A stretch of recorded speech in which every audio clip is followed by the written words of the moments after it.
Jika dia baca Quran, seakan-akan dia di hadapan Rasulullah SAW. Tapi kan kita tidak bertemu Rasulullah, maka perlu berguru. Ingat kita baca depan guru.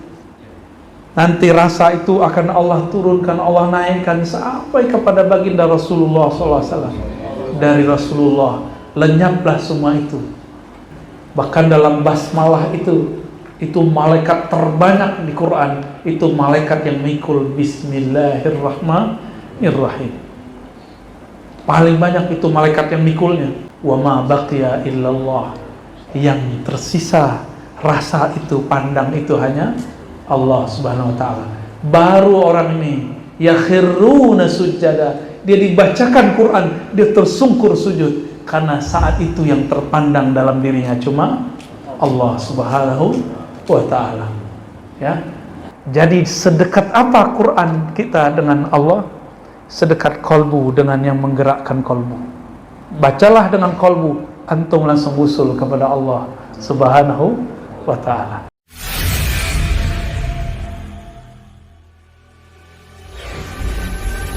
Allahumma salli wa sallim wa barik ala sayyidina Muhammad sayyidi ahli al-Quran Sayyidina Ahmad, Sayyidina Muhammad wa ala alihi wa al-Mahdi khalifatihi wa sallam. Buya Fadlan, ya. Semoga selalu dalam fadlullah. Amin. Dan Buya Tahir, taharahullah. Para masyayikh yang mungkin saya tidak bisa sebutkan satu persatu. Judulnya berat ini, Buya. Menggapai ahlullah wa khassatu. Bagi saya ahlullah itu tidak hanya hafiz, tapi bagi saya ahlullah itu juga ahli zikir. Karena Al-Quran itu zikir. Ada orang mengatakan, dia tulis tulisan ini Medan. Dia baca Medan, sudah sampai di Medan belum? Berangkat dulu. Ahli zikir itu dia berangkat ke Medan. Kalau orang yang hafal Quran tidak berzikir di luar dia hafal, maka dia tidak sampai-sampai ke Medan, cuma baca-baca aja. Maka Allah menggunakan kalimat Iqra dan Utlu, itu ada rahasianya. Iqra itu berarti ijma', ya, Iqra bermakna ijma'. Dan diturunkan, Al-Quran itu diturunkan, wabil haqqi nazal, itu ayat yang tadi dibaca ya. Dan dengan al-haq dia turun. Al-haq itu passwordnya, supaya Al-Quran turun ke dalam kolbu ini, masuk ke dalam sadar kita, dalam sadar, dalam dada. Maka harus jiwa ini di bawah, karena Al-Quran itu turun dari atas ke bawah. Di situ atas bawah bukanlah atas tempat, tapi atas secara darajah, bawah secara darajah. Maka jika ingin berguru kepada Al-Quran, buang lu pintarnya kita, ya. Kenapa anak-anak ini cepat bisa? Karena mereka merasa dirinya nol. Yang paling susah diajar tuh orang yang sudah sekolah atau yang sudah merasa ustadz. Itu susah diajar, karena dia punya gelas, tutupnya belum dibuka. Dia punya isi gelasnya belum dibersihkan. Merasa dirinya masih lebih alim daripada gurunya, ya. Lalu bagaimana cara dia mau istifadah dari gurunya? Nabi SAW adalah sayyidnya ahlul Quran. Apa arti sayyid? Penghulu.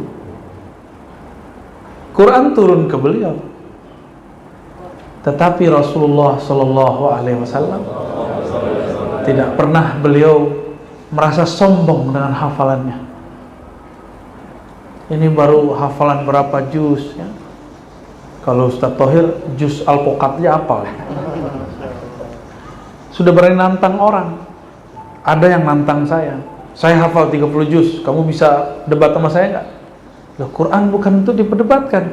Itu orang tidak disebut ahlul Quran. Ya, karena dia ya ta'allamal ilma, ya, li ghardi min aghradi dunya, ya, liyumariya biha sufaha, untuk dia mendebat orang-orang bodoh, ya, waliyubahiya bihal ulama, supaya dia berbangga-bangga depan orang, ya. Itulah akibat belajar Quran tidak bersanad. Akibat belajar Quran tidak bersanad. Karena orang bersanad itu dia berguru. Yang dia ambil dari gurunya tidak hanya hafalannya, tapi juga sifat si guru itu. Maka disebutlah bahwa hufazul Quran, ruwatul Quran itu atammul ruwat fil musalsalat. Orang yang paling sempurna meriwayatkan musalsal. Musalsal itu menirukan Nabi SAW. Itu periwayat Quran, bukan penghafalannya, periwayat Al-Quran. Dalam membaca Al-Quran, baca A, itu harus dilihat mulut gurunya. Baca Ba, baca Ta, semuanya harus dilihat model gurunya, lalu kita tirukan. Guru itu meniru gurunya, guru kita meniru gurunya, terus mereka meniru Rasulullah Sallallahu Alaihi Wasallam. Siapa yang meniru makharijul huruf gurunya, maka titik-titik saraf yang ada di dalam itu akan menghubungkan dia kepada rasa yang diturunkan kepada Rasulullah Sallallahu Alaihi Wasallam. Kalau kita makan pakai lidah, benar? Pakai gigi bisa nggak makan kalau lagi sariawan? Susah ya. Itulah filosofinya, hikmahnya.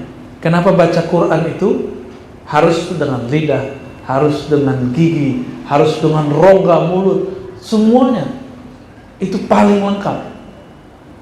Coba orang yang suka ketawa, suruh dia baca a'udzubillah, berhenti tertawanya. Jangan baca astagfirullah, nggak berhenti. Baca a'udzu, langsung hilang itu. Coba mau ketawa, a'udzu, ketutup. B, ketika dibaca B tertutup, udah hilang ketawanya. A'udzu billahi minasy syaithanir rajim. Itu pengalaman saya ketika ini di depannya ada orang ahli bikin ketawa nih. Ya, mursyid tarekat Suwek. Tarekat baru, nggak ada di zaman Rasulullah itu. Dia buat-buat sendiri deh ya. Itu kalau orang ketawa cukup baca a'udzubillah, a'udzubillah, nanti hilang. Jadi ketika ujung lidah mengenai bagian mana di dalam itu ada titik-titik halus di dalamnya. Oleh orang-orang kampung sini dulu, karena disebut kampung apa? Bandar Khalifah. Dulu khalifah Thariqat Naqsyabandiyah. Mereka mengajarkan 7 titik. Titik makharijul huruf lebih banyak daripada titik yang ada dalam thariqah. Maka dalam tarekat Mu'tabarah, thariqah tertinggi yang nomor pertama adalah thariqatul Quran. Antum coba lihat sendiri ya, di Jamaiyah Thariqah Mu'tabarah yang nomor pertama apa? Thariqah Quran. Karena membaca itu ada zauknya. Sayyidina Umar sebelum dia Islam, dia mendengarkan itu dari adiknya. Karena kekuatan ketukan itulah Sayyidina Umar kemudian tersadarkan. Dia mencoba menirukan bacaan adiknya. Wah, ini luar biasa ini. Ya. Itu secara harfiah, secara zahir, bahwa thariqat makharijul huruf yang diturunkan oleh Maulana al-Imam Al-Hafiz As-Sufi, namanya Al-Jazari ya. Beliau seorang Sufi, akidahnya Ahlu Sunnah Asy'ariyah Maturidiyah, dan beliau punya kitab lain juga tentang zikir. Allah masyhurkan dia sebagai Imam Thariqat Makharijul Huruf ya. Maka orang yang benar cara baca Qur'annya, insya Allah tidak pernah kesurupan. Kalau benar cara baca Jadi baca Al-Quran itu buka mulutnya. Baca Quran itu ikutin polanya. Ya dibuka, iya turun. Ini semuanya begini. Monyong baca Quran ke rumah monyong. Ya, berarti dia baca Qurannya, gurunya namanya Syekh Al-Yutubiyah. Baca Qurannya lewat YouTube, sembari berangkat kerja dia dengerin YouTube. Ya. Baik. Kembali ke awal tadi. Jadi siapa ahlullah? Orang yang kenal kepada Allah. Orang yang biasa dialog dengan Allah. Ada ahlud dunya. Jadi di alam semesta ini hanya 3 keluarga. Ada ahlud dunya, ada ahlul akhirah, ada ahlullah. 3 ada. Ahlud dunya, mereka adalah orang yang beramalnya, baca Qur'annya untuk dunia, baca Qur'annya untuk kesejahteraan dunia, baca Qur'annya untuk popularitas, baca Qur'annya, ngajarnya, ngafalnya untuk mengumpulkan umat, untuk dirinya, bukan untuk Allah Subhanahu wa ta'ala. Mau kaya baca Waqiah, itu ahlu dunia itu. Mau sakti baca inna batsha rabbika lasyadid, pukul, itu ahlu dunia. Pengen melet, padahal ayatnya itu. Saya nggak usah bacain, ntar pada praktek semua. Dibacain dekat kerbaunya yang lengket. Ahlul akhirah, siapa ahlul akhirah? Mereka tidak baca Waqiah bukan pengen kaya, tapi ingin mendapatkan darajah fil jannah, makom di surga. Itu yang Nabi katakan. Ya. Alladzi yaqra'ul Qur'an wa huwa mahirun bih ma'a safaratil kiramil bararah. Itu nama malaikat. Orang yang baca Quran dan dia mahir. Di riwayat lain hafizun, dalam riwayat Muslim, wa huwa hafizun lahu, dia menjaganya sehingga dia jadi mahir. Jadi hadis ini bisa digabung riwayatnya, karena dia jaga hatta yakuna mahiran, sehingga dia menjadi mahir. Kalau mahir gak terbata-bata lagi, maka Allah kirim bersama dia. Satu huruf itu ada malaikatnya. Satu huruf ada malaikatnya. Bahkan dalam basmalah itu malaikat terbanyak di Quran, itu malaikat yang mikul Bismillahirrahmanirrahim. Paling banyak itu malaikat yang mikulnya. Kita dibukakan mata batin oleh Allah, mungkin kita pingsan. Maka salah satu nikmat Allah kepada kita yang lemah ini, Allah tutup hijabnya dengan hijab cahaya, hijab pahala. Itu bismillah tuh. Nah, kalau bacanya betul-betul mahirun atau hafizunlah, maka Allah bersamai dia dengan malaikat yang disebut safarah. Safarah ini malaikat utusan. Malaikat utusan, safarah itu artinya utusan, yang bersafar untuk membersamai orang ini. Kiramil bararah, yang sangat pemurah, bararah, sangat terpuji. Ini ahlul akhirah. Ahlul, biasanya anak-anak, orang-orang muda, orang baru hijrah dengar hadis ini dia semangat baca Quran karena ingin bersama dengan malaikat.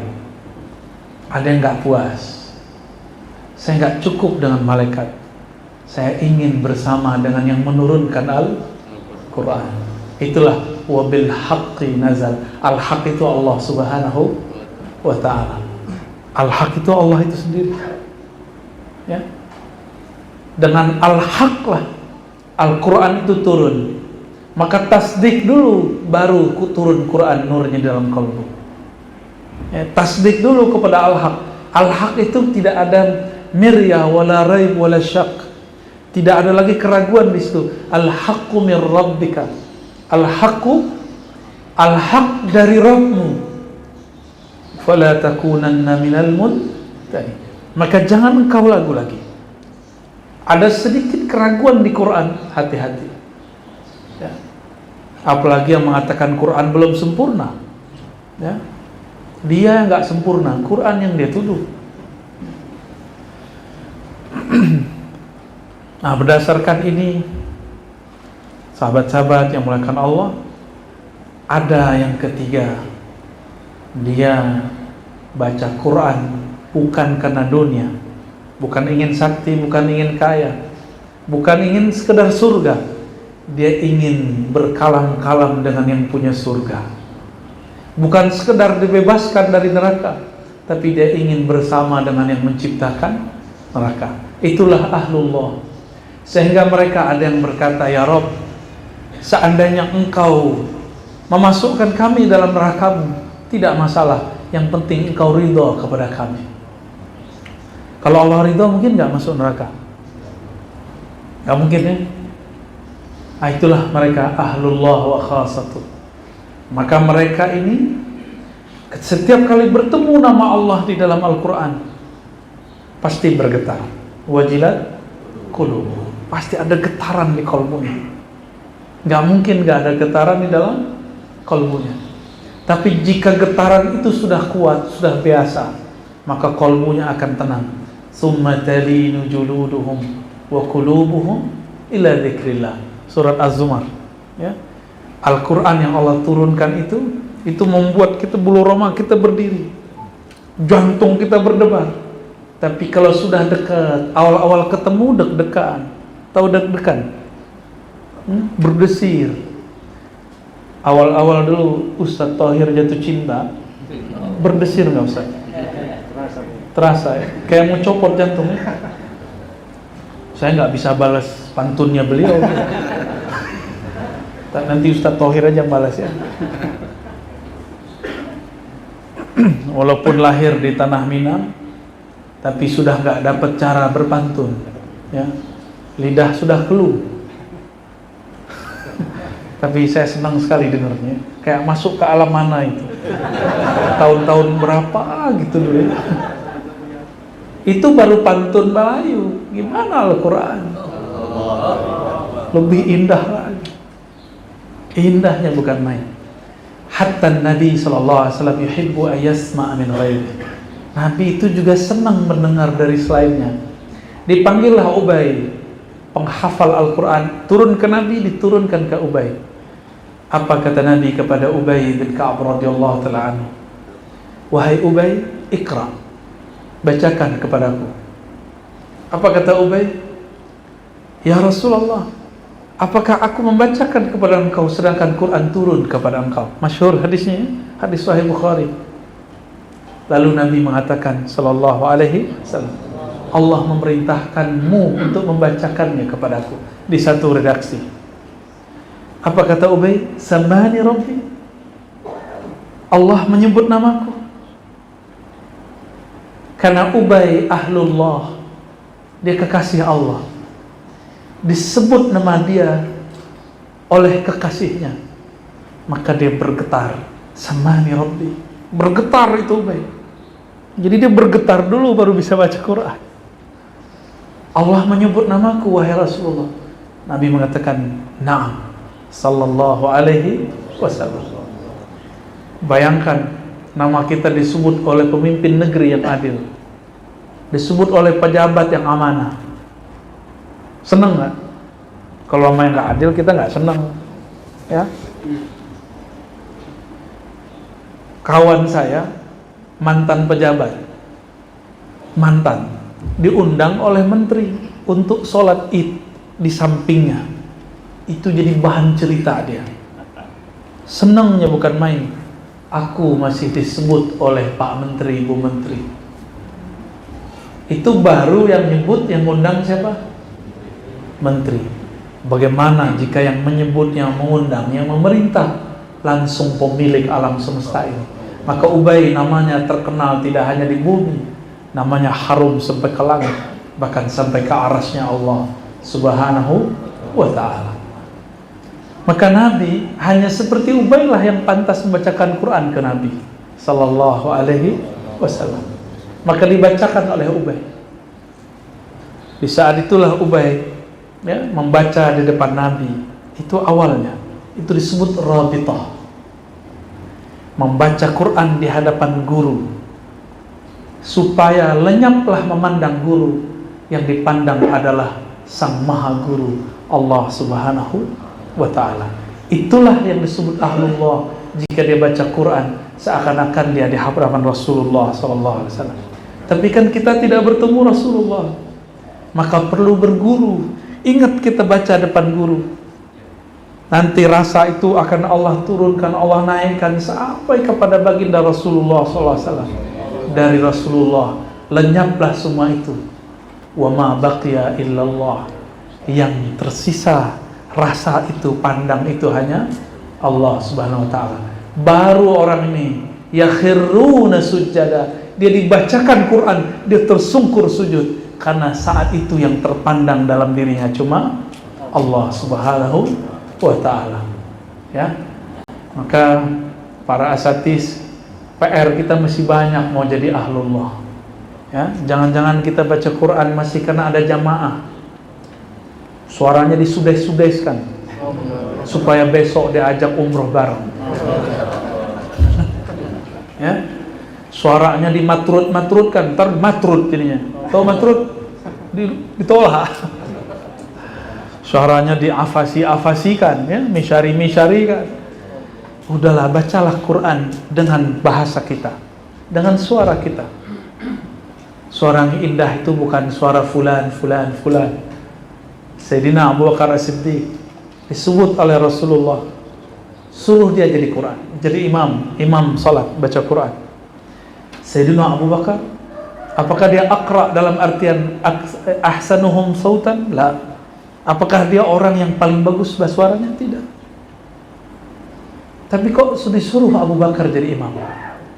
Karena setiap kali dia baca bismillah, dia bergetar takut, merasa hadir yang punya nama. Dengan nama Allah, nama tidak pernah pisah dari yang punya nama. Itulah rasa yang muncul pada Sayyidina Abu Bakar. Maka baru dia takbir Allahu Akbar, suaranya langsung hilang.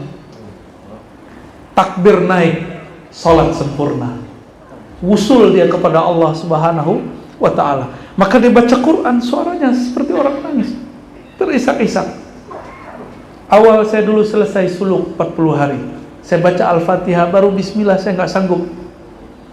Baru paham, oh ini baru secercah, setitik rasa Abu Bakar As-Siddiq radhiyallahu ta'ala anhu. Kita mau pindah ke Ar-Rahman, itu sudah nggak sanggup. Betapa besar dan beratnya nama itu. Sekarang orang jadikan untuk musabaqah, boleh, tapi niatnya harus benar. Malah dijadikan bahan berdebat. Itu orang yang berdebat dengan ini nggak mengerti rahasia asma-asma di dalamnya. Maka PR kita banyak, Bu, ya, para asatis, supaya menjadi ahlullah, ya. Jadi oleh-olehnya 3 itu: ahlul dunya, ahlul akhirah, ahlullah. Kita ahlu Quran yang mana? Quran yang ahlu dunya, orang baca Quran yang dia ahlul akhirah, suka cari-cari pahala, atau ahlullah, ya. Tinggal dipilih, mau dapat dunia dengan Quran, mau dapat surga dengan Quran, atau ingin bersama yang punya surga dengan Al-Quran. Semoga kita dihantar kepada yang ketiga. Itulah ahlullah wa khasah, ya. Kif yakfi? Insyaallah fi as'ilah. Baik, fadhal istifsarat, fadhal. Nah, mungkin ada yang mau tanya, silakan. Ya, silakan mungkin Bapak Ustaz, yang didapat dulu kita utamakan, ya. Antum kita pilih. padakan sampai Antum 10.30, ya. Bismillahirrahmanirrahim. Assalamualaikum warahmatullahi wabarakatuh. Assalamualaikum. Ada satu hal yang ingin saya pertanyakan, Ustaz, dan banyak dipertanyakan oleh umat juga. Rasulullah Isra Mi'raj membawa risalah sholat, dan dan dipertanyakan masyarakat bagaimana sholat Rasul sebelum Isra Mi'raj, berapa waktu sebelumnya. Kemudian yang kedua, pada surah Al-Fil itu ada namanya burung ababil. Ketika burung itu memegang atau menggenggam batu sijil, pertanyaannya dari mana asal burung tersebut, apakah burung dunia atau burung akhirat? Karena logikanya menjatuhkan batu sijil itu tembus sampai ke pasukan Abraham. Ini suatu pertanyaan yang mungkin yang di luar pemikiran kita, tapi mudah-mudahan ini penjelasan. Terima kasih. Assalamualaikum warahmatullahi wabarakatuh. Waalaikumsalam. Saya kira dijawab Buya dulu ya, kalau ada waktu kita. Saya jawab yang pertama aja. Jadi jatahnya satu pertanyaan.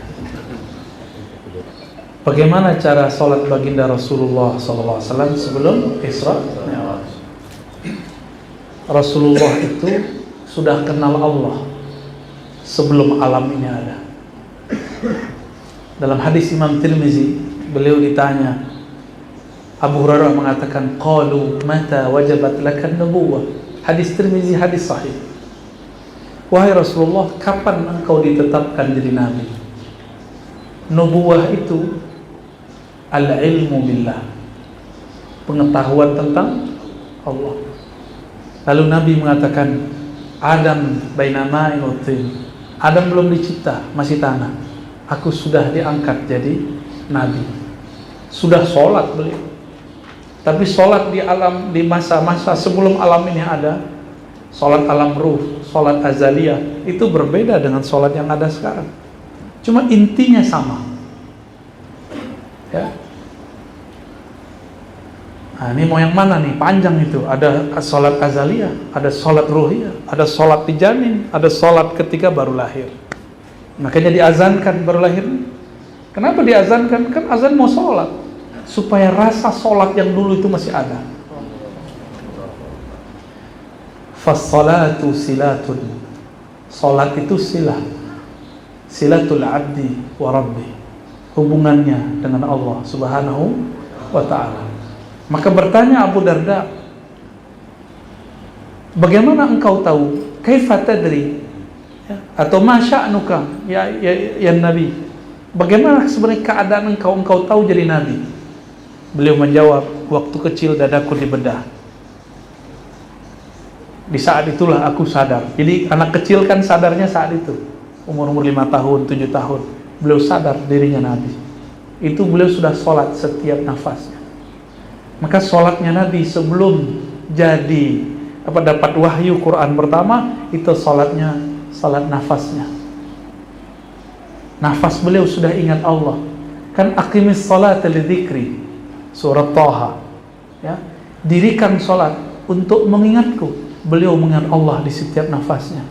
Itulah salat beliau sebelum diturunkan wahyu Quran. Diturunkan Quran, maka turunlah surat Al-Muzammil. Qumil laila illa qalila. Zahir yang didapat oleh orang ahli sanad Quran, Sayyidina Nabi SAW berguru kepada Sayyidina Jibril. Ya, nggak salah.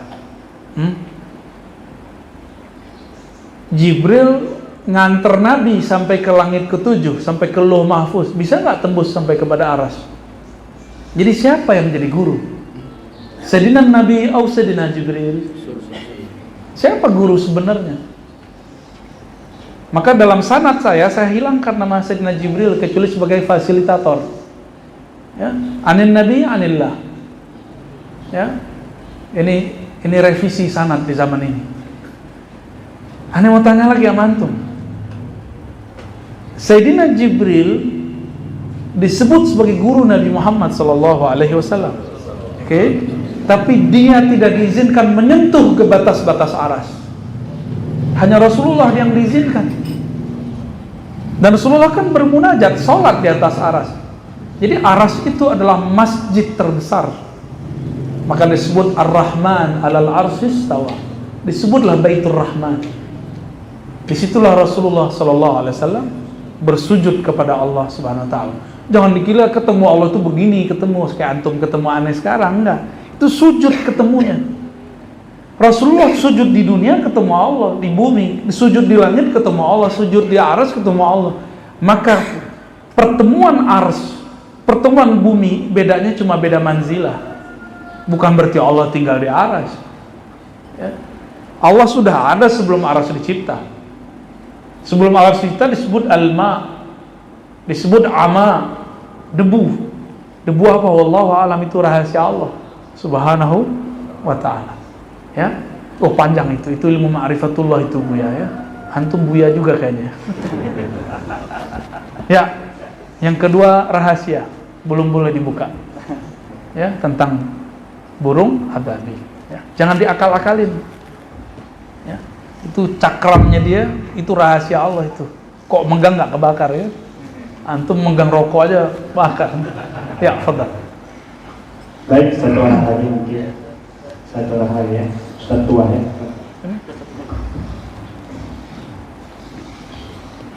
Assalamualaikum warahmatullahi wabarakatuh. Assalamualaikum.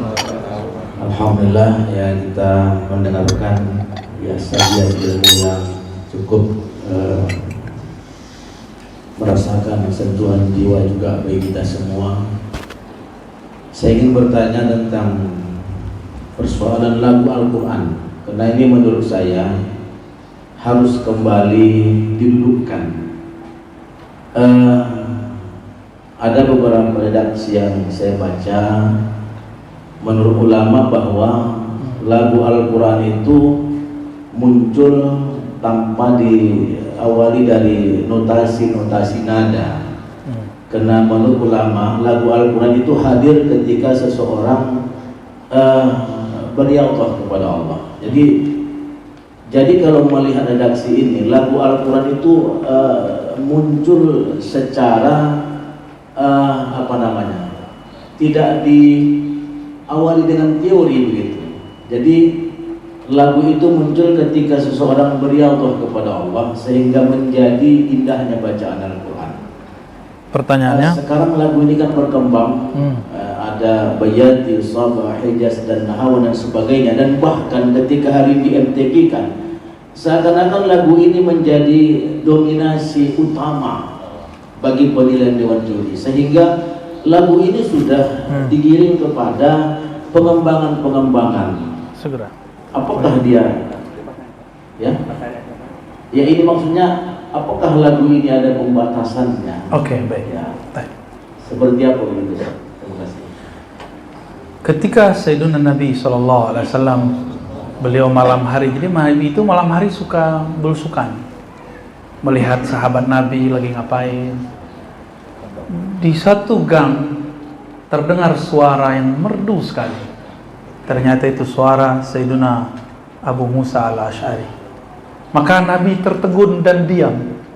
Bayangkan, jika Nabi Daud baca Mazmur atau Zabur, yang berhenti malaikat, angin, tumbuhan, hewan, semuanya berhenti. Ketika Abu Musa baca Quran, yang berhenti Sayyidul Alamin, penghulu alam semesta, penghulu dunia akhirat, kekasih Allah yang paling dicintainya di bumi, yang paling ditinggikan di akhirat, yang paling dekat di hadiratnya. Kira-kira gimana? Makomnya Abu Musa, makom apa tuh? Pakai irama apa Abu Musa? Dia orang Yaman, maka dia pakai Yaman, Bani Asy'ariyah. Dia adalah njit kakeknya Al-Imam Abul Hasan Al-Asy'ari. Keberkahan beliaulah, maka keturunannya jadi imam. Apa kata Nabi? Sungguh Abu Musa utia, diberikan ya, mizmar, seruling daripada mazamir Daud, seruling Nabi Daud. Pakai irama apa? Adakah Nabi membatasi? Tidak. Berarti yang penting sesuai dengan makharijul huruf, sesuai dengan hukum matnya, hukum tajwidnya. Sebenarnya yang sahih itu ilmu tajwid, bukan ilmu tahsin. Tapi tajwid itu artinya tahsin. Saya berharap nih para kiai, para ustadz, jangan ngikut orang awam lah istilahnya tahsin-tahsinan. Kembalikan namanya kepada tajwid. Ya. Tajwid bersanad, hidupkan nama itu. Ya. Jazariyah kan antum pada punya semualah sanadnya. Yang Ahlul Quran pasti punya sanad Jazariyah. Ke Imam Jazari. Itu cukup. Ya. Saya sangat takjub sekali dengan isinya, detail, setiap huruf dijelaskan dengan sedetail mungkin, dan tidak ada agama sebelum ini, sebelum agama Nabi Muhammad SAW yang detail cara membacanya. Makanya ketika ada kitab suci sebelah dulu dibaca dengan irama Mbak Yati, Mbak Nawa itu Abang Hijaz, itu kayak saya mau mual dengernya karena makharijnya nggak cocok. Ya, makharijul hurufnya nggak pas, matnya nggak pas. Ya ala-ala dia aja ya. Ketika dulu orang-orang Arab Ahlul Qurra ini sholat di Mekah, mereka mendengarkan orang-orang dari kampung Nahawan baca, kok indah sekali. Dia sholat baca Quran, indah sekali. Orang Arab itu dengar sekali irama bisa langsung hafal. Maka ditirulah irama itu, jadi namanya Nahawan. Ya. Mekah Madinah itu disebut Hijaz. Hijaz ini ada pegunungan, ada kebun. Maka Hijaz Makkah beda iramanya dengan Hijaz Madinah, lebih kenceng Ahlul Makkah. Ya. Maka orang Mekah kalau ceramah, orang Hijaz tuh kalau ceramah itu bisa bikin kita tidur. Suaranya tuh enak, masuknya ke dalam alam memori kita. Ya. Enak mereka kalau baca. Begitulah terus. Itu semua diambil dari ulama-ulama Qurra yang mereka datang dari kampung mana bawa irama sendiri. Orang kampung Bandar Khalifah kali punya irama sendiri. Kalau di kampung saya irama saluang. Iya. Itu guru-guru gitu adalah baca Qur'annya kayak seperti dengerin saluang. Ternyata saluang itu bukan dari sini juga, ada juga di Turki, ada juga di Persia, ada juga di tanah Arab sana. Ada Syekh Sa'ad Al-Ghamidi, tahu ya? Saya waktu puter itu di rumah dulu masih mengharamkan musik, jadi cuma ada Quran, nggak ada nasyid, nggak ada. Bapak saya bilang, itu suara kok kayak kakek ente dulu baca katanya. Jadi dulu saat Al-Ghamidi dibaca Quran, itu ternyata irama orang kampung dia. Dulu orang-orang kita kalau pulang dari Mekah, baca Qurannya mirip dengan Sa'ad Al-Ghamidi. Contoh. Sudais kan baru-baru ini ya. Sudais itu cukup untuk didengerin aja, jangan dijadikan i'timad kalau mau tajwid. Ya, tajwid langsung ke ahlinya. Ini kan ada ahlinya, langsung dibenerin. Kalau nggak terbunyinya sama, mulutnya beda. Nanti agak bengang-bengang dikit. Hurufnya nggak ke hidung, keluarnya ke hidung. Ya, maka hidungnya kempang-kempis tuh. Udahlah pesek ya, kempang-kempis. Jadi coba jatuhkan diri kita di hadapan guru, maka kita akan menerima darinya. Jadi irama-irama tadi itu dibolehkan oleh sebagian besar ulama kita. Dulu guru saya Syekh Aiman Syawwa, bukan Aiman Suwaid ya. Ini sekampung mereka sama-sama dari Suriah. Itu baca Quran. Dulu saya sempat belajar kecil itu belajar munaghamat namanya. Ya, itu kan munagham, berirama. Ada ketukannya, ada notesnya. Lalu mengharamkannya. Biasa ketemu kelompok sebelah. Shadaqallahul azim aja bid'ah dulu ya. Serius. Tapi batin ini nggak bisa nolak bahwa suara ini bagus.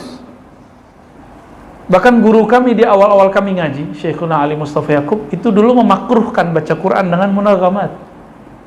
Tapi lama-lama beliau membolehkannya. Syekh Aiman Syawwa, guru kami, membolehkannya. Bahkan belum mimpin sholat dengan irama. Tapi kalau Syekh Aiman Suwaid nggak mengizinkan. Bagi beliau yang penting makharijul huruf. Maka saya sarankan adinda yang santri-santri jangan pentingkan irama dulu, makharij dulu.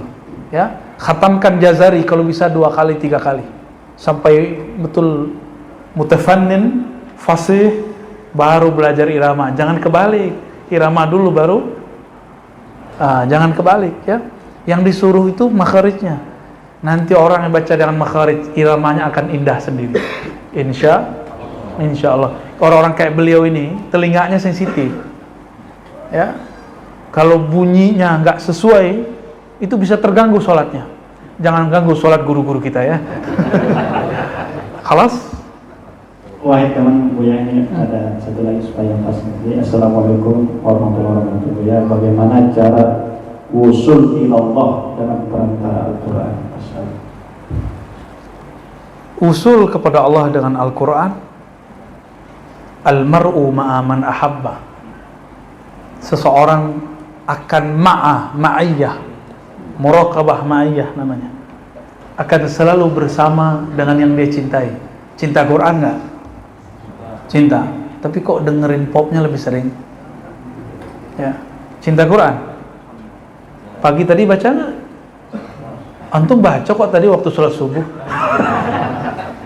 Minimal. Tapi kalau bisa ada tambahannya, ya. Maka seorang itu harus punya wirid Qur'ani. Disitulah kalau antum nggak bisa, ambillah wirid ulama, wiridul latif, kan dimulai dari Quran, ya. Ratibul Haddad, Ratibul Attas, itu kan wirid-wirid Qur'ani, kemudian ditambahkan sunnah Nabi dan zikir-zikir para ulama. Itu cara untuk memagar diri dengan Quran, ya. Jadi cintai Quran, bawa dia kemana-mana, ya. Itu satu. Yang kedua, kenapa baca Quran tidak terasa usul padahal sering khatam? Karena antum membacanya dengan nafsu. Nafsu pengen dapat pahala. Satu huruf 50 pahala. Berarti baca Quran masih bersyarat. Orang cinta tiada syarat, ya. Orang yang sudah cinta nggak ada syarat sama dia. Yang penting aku bisa baca Quran.